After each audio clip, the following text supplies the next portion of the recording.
श्री राम।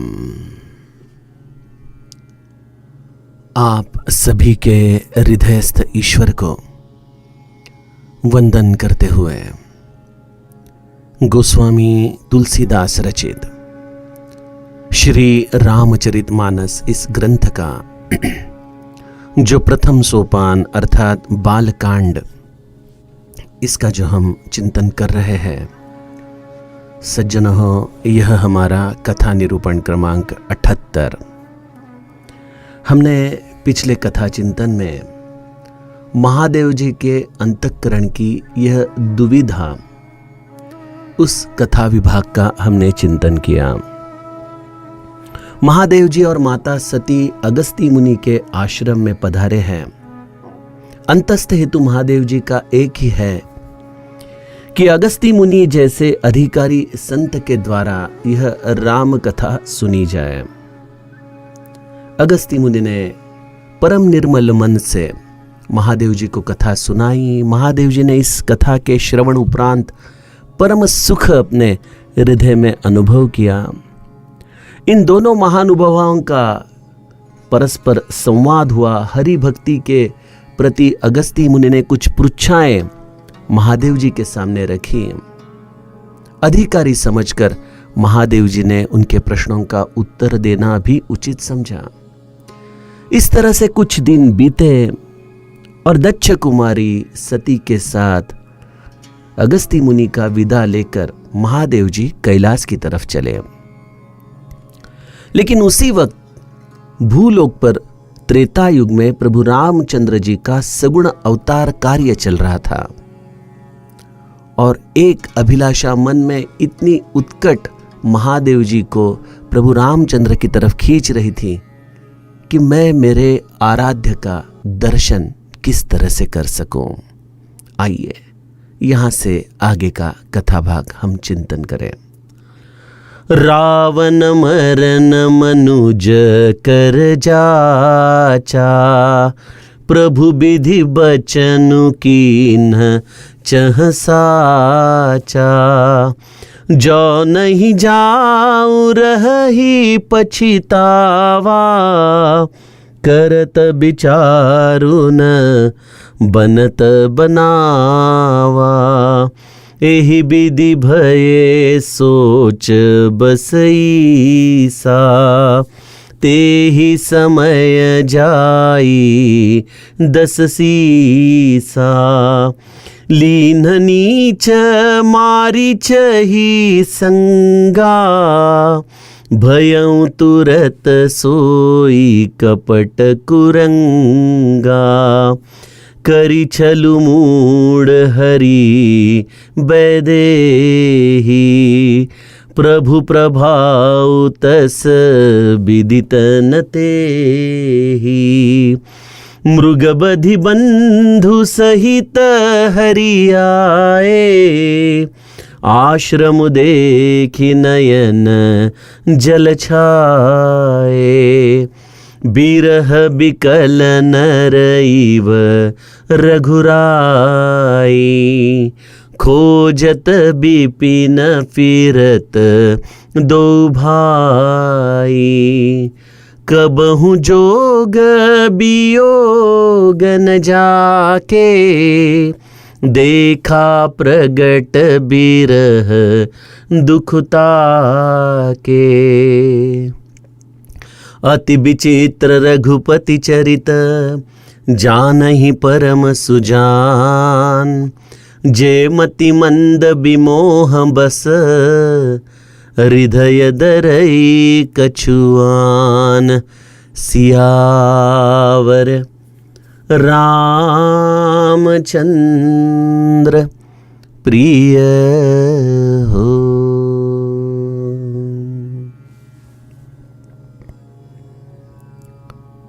सज्जनों, महादेव तो इस ब्रह्मांड के नायक है, सर्वसमर्थ है, शक्तिमान है। उन्हें परकाया प्रवेश करना यह बहुत ही मामूली चीज है। जिस तरह से महादेव जी ने सती विरह के पश्चात इन काकभुशुंडी के राम कथा में प्रवेश प्राप्त करने के हेतु राजहंस का रूप धारण किया था।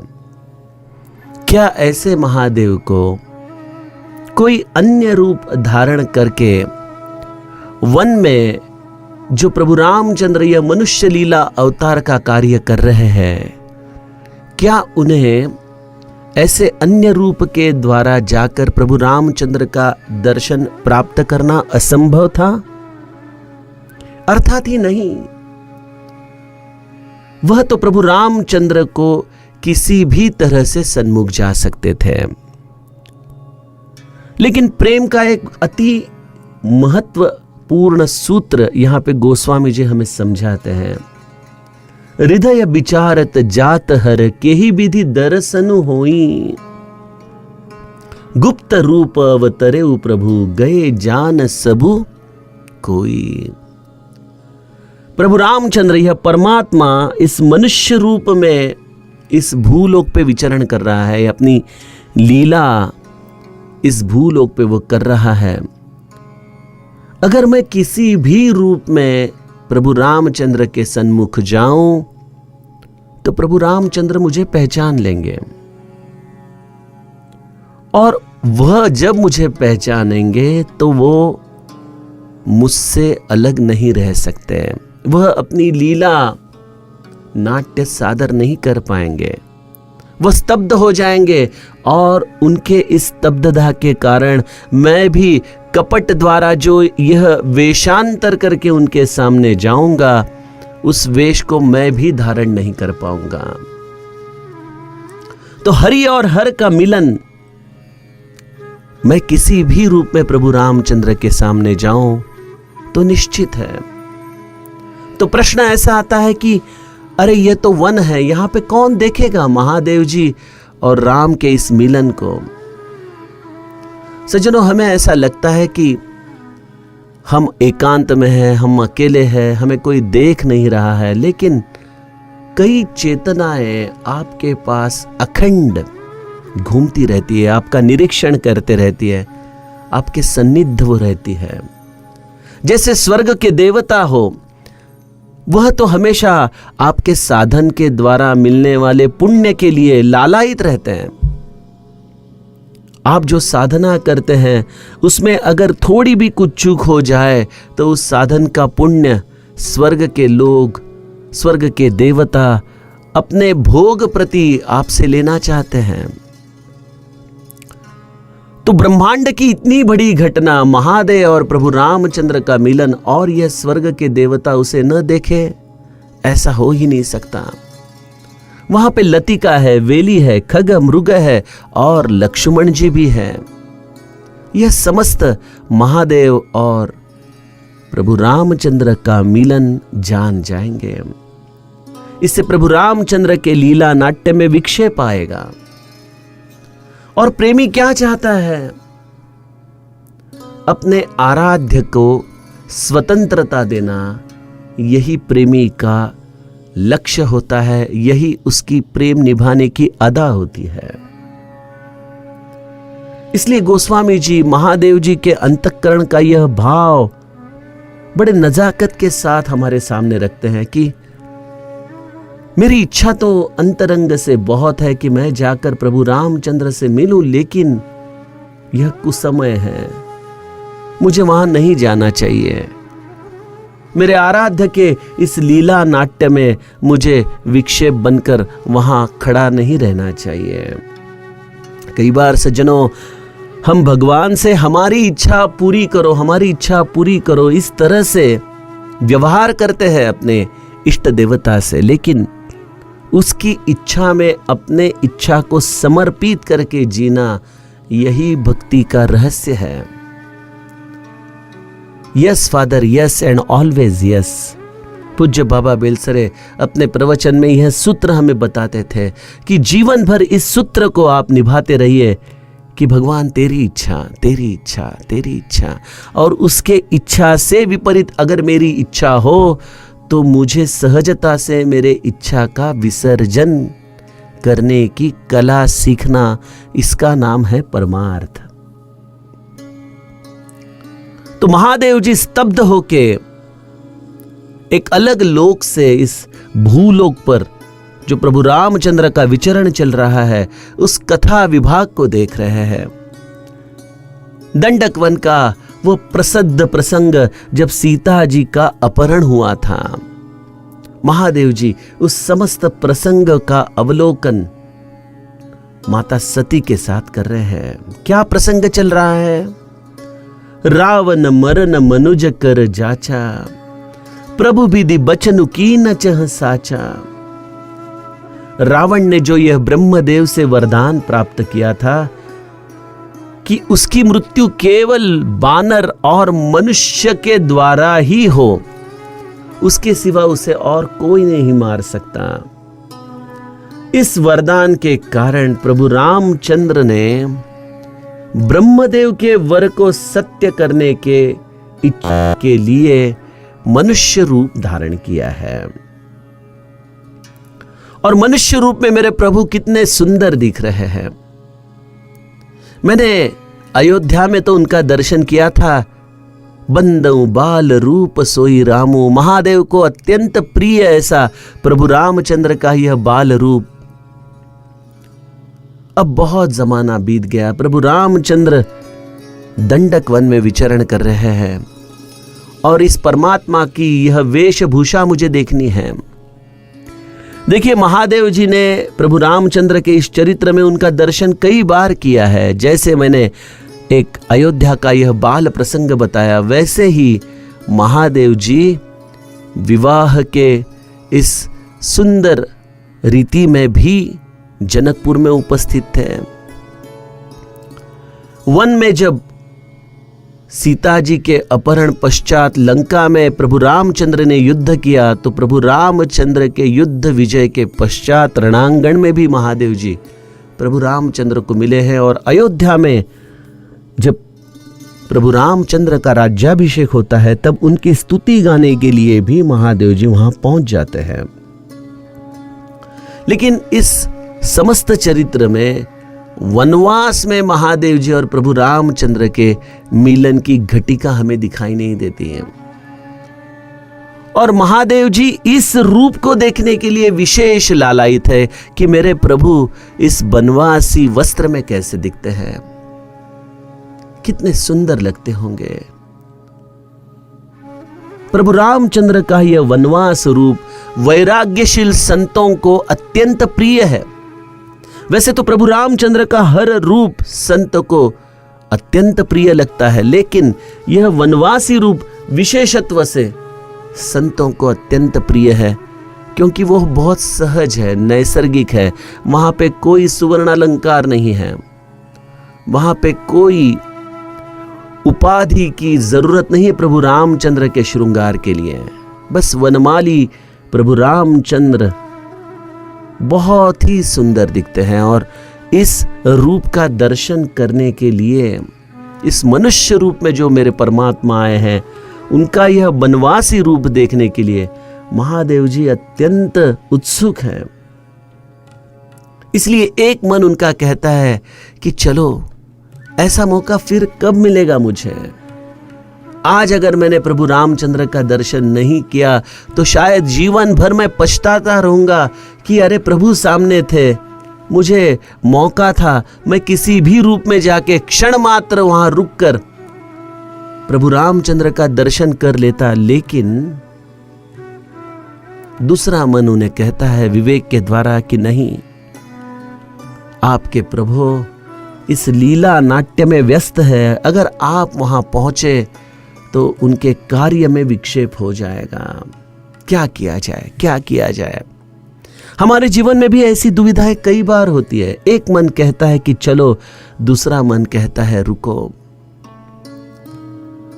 महादेव जी, सर्वज्ञानी महादेव जी अपने इस इष्ट का दर्शन करने के लिए मन के अंदर एक संघर्ष अनुभव कर रहे हैं और उन्हें कोई उपाय सूझ नहीं रहा है। करत विचारु न बनत बनावा, कितना भी इसके प्रति विचार करूं लेकिन कोई उपाय मेरे ध्यान में नहीं आ रहा है। और ऐसी ही घटिकाएं बीत रही थी। गोस्वामी जी कहते, यही विधि भये सोच बस ईसा, ते ही समय जाई दस सीसा। इस तरह से प्रभु रामचंद्र का अवलोकन करते करते वहां पे रुके हुए महादेव जी नीचे देख रहे हैं कि प्रभु रामचंद्र के नाट्य में रावण का प्रवेश हुआ है। रावण ने मारीच को अपने साथ लिया है और वह नीच मारीच को एक कपट रूप से मृग बनाकर सीता जी के अपहरण हेतु उसका निमित्त बनाकर उसे लेकर दंडकारण्य की तरफ चला है। देखिए, महादेव जी यह समस्त चरित्र देख रहे हैं। नीचे रावण मारीच को लेके निकल पड़ा है।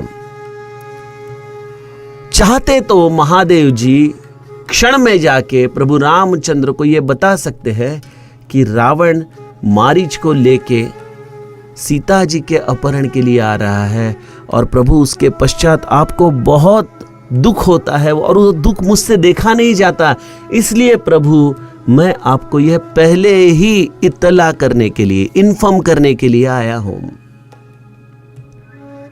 कितना सुंदर विचार है यह। हमारे जीवन में भी कई बार ऐसी ही चीजें घटती रहती है और हमें ऐसा लगता है कि अगर ये चीज होने वाली थी तो हे प्रभु आपने मुझे पहले क्यों नहीं बताया। देखो सज्जनों, ईश्वर का रूप है सर्वसाक्षी। ईश्वर की उपासना हमारे ऊपर आने वाले संकट दुविधा को हरण करने के लिए करना, यह भक्ति नहीं, यह व्यवहार है। तो ईश्वर की भक्ति हमें क्या देती है? उसके इच्छा के साथ जीने की कला हमें ईश्वर की शक्ति देती है। ऐसे जीवन में आने वाले आघात सहने की शक्ति ईश्वर की भक्ति हमें देती है। और रही बात प्रभु रामचंद्र की, उनकी तो यह लीला थी। उन्होंने खुद स्वयं इस व्यूह रचना की निर्मिति की थी। आप जानते हो, अरण्यकांड में प्रभु रामचंद्र ने सीता जी को विनती की थी कि आप अग्नि में आपकी मूल रूप को समाकर आपकी एक आवृत्ति मुझे लीला नाट्य हेतु के लिए दीजिए। तो यह समस्त लीला नाट्य प्रभु रामचंद्र खुद स्वयं उसके लेखक है, निर्माता है, दिग्दर्शक है, एक्टर है, सब कुछ प्रभु रामचंद्र है। और सज्जनों, प्रभु रामचंद्र ने स्वयं के इच्छा से यह किया और हम अपने कर्म के द्वारा यह सहते हैं। समर्थ कहते हैं, जीवा कर्म योगे जनी जन्मशाला। हमने जो कर्म किए, हमने जो संचित लिखा है, उसी संचित के यह संस्कार है जो हमें कर्म फल के द्वारा इस जीवन में भुगतने पड़ते हैं। भक्ति हमें यह विवेक प्रदान करती है कि बेटा जो होने वाला है उसे टालने की कोशिश मत करो, उससे दूर जाने की कोशिश मत करो, बल्कि जीवन में इस प्रसंग के द्वारा अपने आप के मन की तैयारी इस तरह करो कि यह जीवन इसी तरह से प्रारब्ध के अधीन है, ईश्वर इच्छा के अधीन है। तो महादेव जी ने प्रभु रामचंद्र को रावण और मारीच कुटिया की तरफ जा रहे हैं यह समझ बोलना उचित नहीं समझा। तो इसी तरह से हमारे जीवन में भी अगर कोई चीज हमारे इच्छा के विपरीत होती है तो समझ लेना ईश्वर ने यह चीज शायद कुछ अच्छे उत्तम भविष्य के कार्य के प्रति आपके जीवन में लिखी हुई है, जिसका मुझे आज बोध नहीं है। इसलिए ईश्वर उस प्रसंग में तटस्थ रहा है। भयहु तुरत सोई कपट कुरंगा। इस तरह से मारीच को कपट रूप में मृग बनाकर रावण दंडकारण्य में प्रभु रामचंद्र के पर्णकुटी के पास पहुंचता है। आप जानते हो कि मारीच ने मृग बनकर अपने सुवर्ण कांति के द्वारा सीता जी का मन आकृष्ट कर लिया। प्रभु रामचंद्र उस मृग की शिकार करके उसके इस सुवर्ण कांति को सीता जी को देना चाहते हैं। इसके लिए वह मृग का पीछा कर रहे हैं और कुछ अंतर पश्चात प्रभु रामचंद्र के आवाज में लक्ष्मण लक्ष्मण करके आवाज पर्णकुटी तक पहुंच जाती है। इसलिए गोस्वामी जी ने यह समस्त चरित्र अर्धचरण में लिखते हुए कहा है, करी छलु मूढ़ हरि बै देहि। इस मूढ़ ने छल करके सीता जी का हरण कर लिया। प्रभु प्रभाव तस विदित न तेहि। वह नहीं जानता था कि वह किससे संघर्ष कर रहा है, उसने किसके साथ कपट किया है। जिस तरह से हम देखते हैं कि बुद्धि बल का जो खेल होता है, वहां पे कई बार बहुत पहुंचा हुआ खिलाड़ी जानबूझ के एक ऐसी कमजोर जगह बनाता है और फिर उस कमजोर जगह में जैसे ही अपने प्यादे सामने वाला खिलाड़ी चलाता है तो उसके कारण एक बहुत बड़ी जगह उसे उस पर अटैक करने के लिए मिल जाती है। तो यह जैसे खेल में, राजनीति में चलते रहता है, उसी तरह से प्रभु रामचंद्र ने भी रावण तक पहुंचने के लिए, उसका वध करने के लिए इस दंडकारण्य का प्रसंग एक कमजोर कड़ी के हिसाब से लिख के रखा है। लेकिन मूल माया सीता जी तो अग्नि में समाई हुई हैं, उनके प्रतिकृति का यहां पे अपहरण हुआ है और प्रभु रामचंद्र के पीछे लक्ष्मण जी पहुंचते हैं। लक्ष्मण को आते हुए देखकर प्रभु रामचंद्र कहते हैं कि तू क्यों आया? मैंने तुझे कहा था ना कि किसी भी हाल में पर्णकुटी छोड़ना नहीं। लक्ष्मण ने समस्त वृत्तांत बताया कि मैंने सीता जी को कहा है कि प्रभु रामचंद्र को कुछ नहीं हो सकता, लेकिन सीता जी ने माना नहीं। वह मुझसे कुछ कटु वचन कह के मुझे आपके पास आने के लिए कह रही थी, तो मेरा वहां पे रुकना जायज नहीं था प्रभु, इसलिए मैं यहां आ गया। मृग बधि बंधु सहित हरि आए। गोस्वामी जी कहते हैं कि इस मारीच को मार के, इस मृग रूपी मारीच को मार के प्रभु रामचंद्र और लक्ष्मण पर्णकुटी में पहुंचते और देखते हैं कि अपना आश्रम रिक्त पड़ा है, वहां वैदेही नहीं है। आश्रम देखि नयन जल छाए। और जैसे ही यह रिक्त आश्रम प्रभु ने देखा, उनके नेत्र सजल हो गए हैं, आंखों में से आंसू बहने लगे हैं। प्रभु रामचंद्र मनुष्य रूप में रुदन करने लगे हैं। यह मनुष्य लीला प्रभु रामचंद्र जीना चाहते हैं। क्या होती है संवेदना विरह की, यह प्रभु रामचंद्र समझना चाहते हैं, क्योंकि उन्हें नारद जी ने ही ऐसा शाप दिया है कि आप क्या जानो स्त्री विरह क्या होता है, आपको क्या मालूम है। हे प्रभु, आपको तो लक्ष्मी जी मिली है, इसलिए आपको स्त्री विरह का अंदाज नहीं। और इसलिए नारद जी ने उन्हें मोह प्रसंग में शाप दिया और इस शाप के द्वारा उसकी अनुभूति प्रभु अपने हृदय में करना चाहते हैं कि क्या होता है अपने प्रियतम का विरह। और इसलिए प्रभु रामचंद्र ने जैसे ही आश्रम को रिक्त देखा, उनके नयनों में से अश्रु बहने लगे, रुदन करने लगे। बिरह बिकल नर इव रघुराई।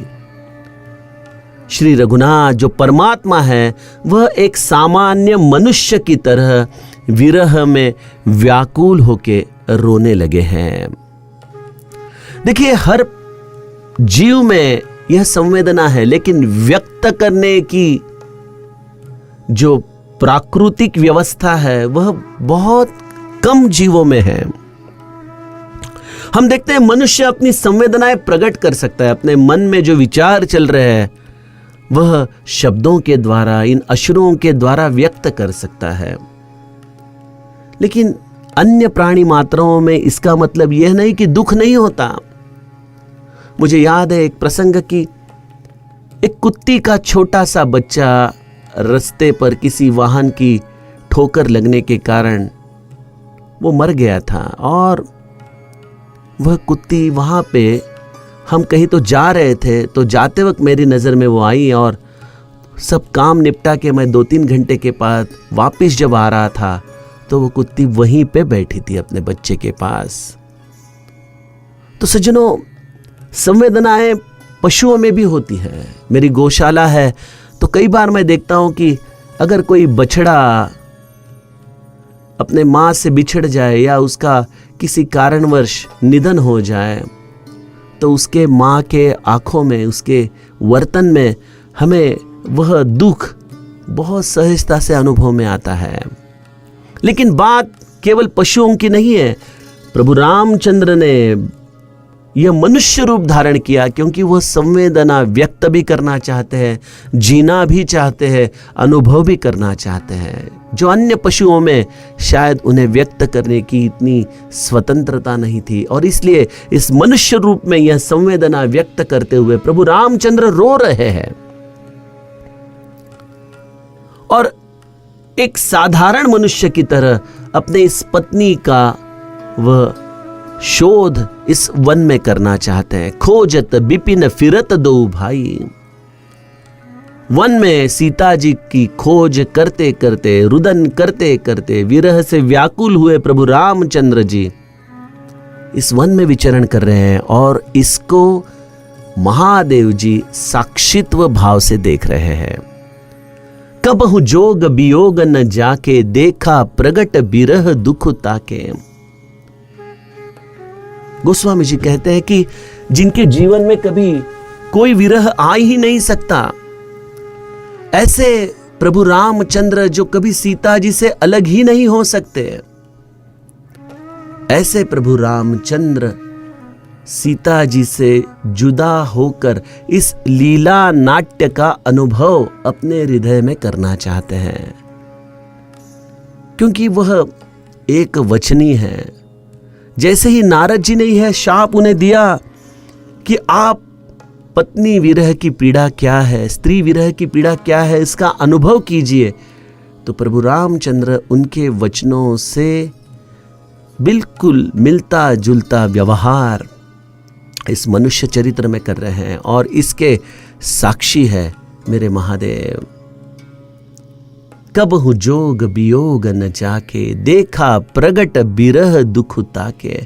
ऐसे जो अद्वैत रूप से गिरा अर्थ जल बीच सम, कहियत भिन्न न भिन्न। ऐसे मेरे प्रभु जो कभी सीता जी से अलग ही नहीं है, वह मनुष्य रूप में द्वैत भाव से इस विरह का दर्शन महादेव जी को कर रहे थे। गोस्वामी जी कहते हैं कि यह रामचरित अत्यंत विचित्र है। प्रभु रामचंद्र की यह लीला अद्भुत है। प्रभु रामचंद्र को हम मनुष्य समझे तो हम भी इस मनुष्य बुद्धि से, तर्क से उनके प्रति विचार करते हैं और संभ्रम में आ जाते हैं। हमें लगता है कि प्रभु रामचंद्र को ऐसा कौन सा संचित था, प्रारब्ध था जो भुगतना पड़ा, जिसके कारण प्रभु रामचंद्र को यह दुख झेलने पड़े। इस तरह से हम कार्य कारण सिद्धांत से परमात्मा का चरित्र अपने जीवन में समझने की कोशिश करते हैं। लेकिन सज्जनों, प्रभु रामचंद्र यह कार्य कारण भाव से परे है। प्रभु रामचंद्र यह स्वतंत्र परमात्मा है। वह सब कुछ अपनी इच्छा से ही करते हैं और यह सामान्य जीव के बुद्धि से परे है। इसलिए यह चरित्र अत्यंत विलक्षण है। केवल जिसे पूर्ण ज्ञान है वही व्यक्ति प्रभु रामचंद्र के इस लीला नाट्य को समझ सकते हैं। गोस्वामी जी कहते हैं, जे मति मंद विमोह बस, हृदय धरहि कछुआन। और जो मति मंद है वह प्रभु रामचंद्र के इस लीला नाट्य को नहीं समझ सकते, उनके परब्रह्म स्वरूप को नहीं जान सकते। वह इस लीला नाट्य को एक मनुष्य के रूप में देखकर सम्मोहित हो जाते हैं और कौन सही कौन गलत इस विचार के द्वारा कई बार परमात्मा पे ही आक्षेप ले बैठते हैं। ऐसे इस प्रभु रामचंद्र के लीला नाट्य को महादेव जी देख रहे हैं। आइए सज्जनों, यहाँ से आगे का कथा विभाग हम कल के कथा विभाग में चिंतन करें। जानकी जीवन स्मरण। जय जय राम।